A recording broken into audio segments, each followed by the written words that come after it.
ছাত্ৰ ছাত্ৰীসকল maths guide আছামলৈ স্বাগতম জনাইছো। আজি আমি 6.2 অনুশীলনীৰ 1 নম্বৰৰ প্ৰশ্নটোৰ সমাধান কৰিম।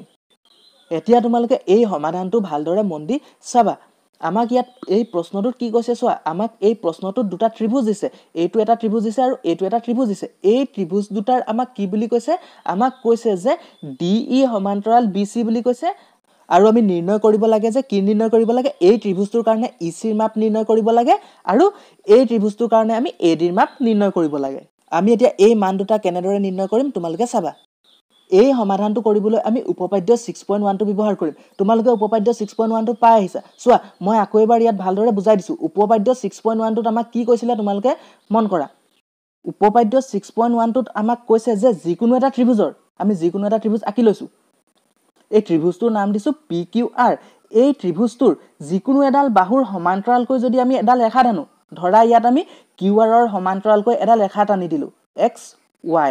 এতিয়া QR সমান্তৰাল XY যদি হয়, এই XY এ কি কৰে বুলি কৈছে, এই XY ডালে PQ আৰু PRক কি কৰে, সমান অনুপাতত ভাগ কৰে বুলি কৈছে। মানে কি হ'ব, এই QR আৰু XY যদি সমান্তৰাল হয় তেতিয়াহ'লে PX by XQ equal to কি হ'ব বুলি কৈছে, PY by YR হ'ব বুলি কৈছে। 6.1 উপপাদ্যটোত আমাক এই কথাখিনিকে কৈছে। এই উপপাদ্যটো ব্যৱহাৰ কৰিয়ে আমি এই সমাধানটো কৰিম। আমি এতিয়া এই সমাধানটোলৈ আগবাঢ়িছো। আমি প্ৰথমে এই প্ৰথম ত্ৰিভুজটোৰ পৰা ECৰ মান নিৰ্ণয় কৰিম। গতিকে আমি প্ৰথমে দিয়া থকা মানবিলাক লিখি লৈছো। দিয়া আছে ইয়াত আমাৰ ADৰ মান দিয়া আছে, AD ইকুৱেল টু 1.5 সেন্টিমিটাৰ দিয়া আছে, 1.5 সেন্টিমিটাৰ। আৰু তাৰপিছত আমাক কাৰ মান দিয়া আছে, DBৰ মান দিয়া আছে, DB ইকুৱেল টু 3 সেন্টিমিটাৰ। আৰু Aৰ মান দিয়া আছে, Aৰ মানটো লিখি লৈছো, A ইকুৱেল টু 1 সেন্টিমিটাৰ। আৰু আমি কাৰ মান নিৰ্ণয় কৰিব লাগে, EC। গতিকে আমি EC equal to question mark দি ৰাখিছো। আমাক এতিয়া চোৱা, আমাক ইয়াত কি দিছে, DE সমান্তৰাল BC দিছে। আমি সেইটোৱে লিখি ল'ম। আমি ইয়াত লিখিম DE সমান্তৰাল BC, DE সমান্তৰাল BC, DE সমান্তৰাল BC। এতেকে আমি এতিয়া উপপাদ্য 6.1টো ব্যৱহাৰ কৰিম। উপপাদ্য 6.1 ব্যৱহাৰ কৰি আমি কি বুলি ক'ব পাৰিম চোৱা, DE সমান্তৰাল BC হলে কি হ'ব, AD by DB equal to কি হ'ব, AE by EC হ'ব। গতিকে আমি এতিয়া সেই লাইনটো ইয়াত লিখি দিম। কি লিখিম আমি লিখিম AD by DB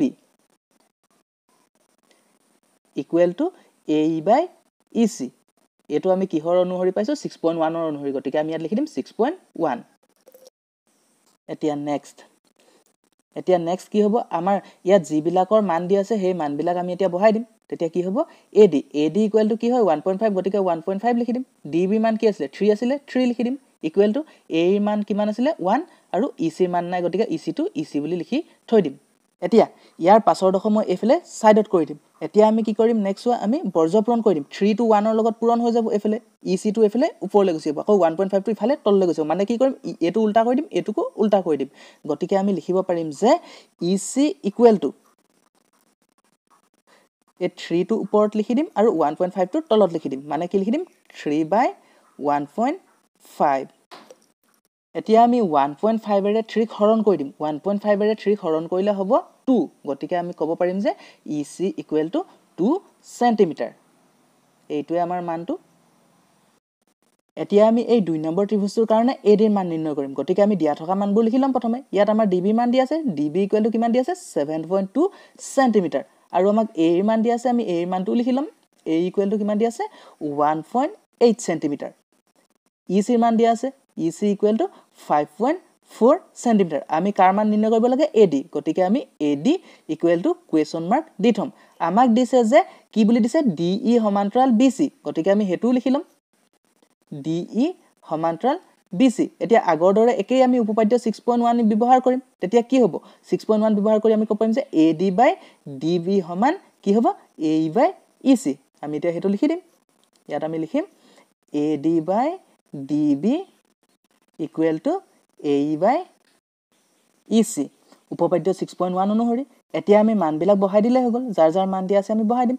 AD মান নিৰ্ণয় কৰিব লাগে। গতিকে AD টো AD হৈ থাকিলে, DB মান দিয়া আছে 7.2, আকৌ A ৰ মান আছিলে কিমান, 1.8। গতিকে আমি 1.8 বহাই দিম। EC ৰ মান আছে 5.4, ইয়াত লিখি দিম 5.4 ইয়াৰ পাছৰডোখৰ মই এইফালে ছাইডত কৰি দিছোঁ এতিয়া কি হ'ব নেক্সট হ'ব AD ইকুৱেল টু কি হ'ব 7.22 ইয়াৰ তলত আছে ইফালে গ'লে সি ওপৰলৈ গুচি যাব মানে 1.8 ৰ লগত পূৰণ হৈ যাব আৰু তলত এইফালে 5.4 আছিলে গতিকে আমি এইটো লিখিব পাৰিম 1.8 ইনটু এইটো কি হ'ব 7.2 ডিভাইডেড বাই 5.4 এতিয়া আমি কটাকটি কৰি দিম 18 54ক কেইবাৰ যাব 3 18 54 হয় গতিকে 1.8 ৰে 5.4ক কেইবাৰ যাব 3 বাৰ যাব এতিয়া আমি 3 এ 7.2 কাটি দিম 3 এ 7.2 কেইবাৰ যাব চোৱা আমি 3 এ কাটি দিম 3 এ গুণ 3 3 এ 7ক কাটিলে কিমান যাব 3 2 6 দশমিকটো আছিলে দশমিকটো দি দিলো এটো 12 হৈ গল 3 কেই গুণ 12 3 4 গুণ 12 গতিকে আমি পালো ইয়াত 2.4 এতেকে আমি ক'ব পাৰিম যে